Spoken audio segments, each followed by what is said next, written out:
સોરઠી બહારવટિયાની સત્ય કહાની। એક વખતની વાત છે। સોરઠના એક નાના ગામમાં એક યુવાન રહેતો। નામ હતું જેસા।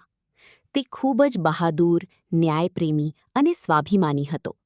ગામના લોકો તેને ખૂબ માનતા, પરંતુ ત્યાંના રાજાના સિપાહીઓ ગરીબ લોકો પર અયોગ્ય કર વસૂલતા અને તેમને ત્રાસ આપતા।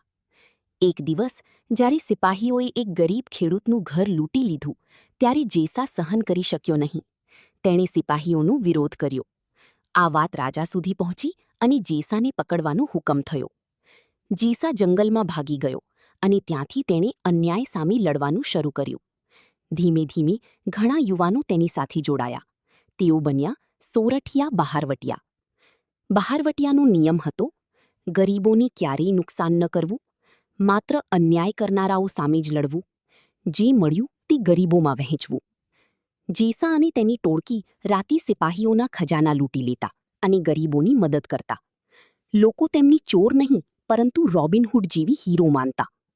સમય જતાં રાજાને સમજાયું કે લોકો બહારવટિયાઓને પ્રેમ કરે છે, કારણ કે તેઓ ન્યાય માટે લડે છે।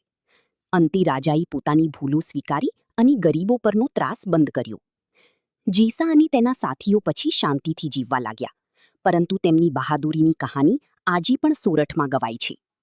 આ કહાની આપણને શીખવે છે કે હંમેશા ન્યાયનો સાથ આપવો, અન્યાય સામે અવાજ ઉઠાવવો, શક્તિનો ઉપયોગ સારા કામ માટે કરવો।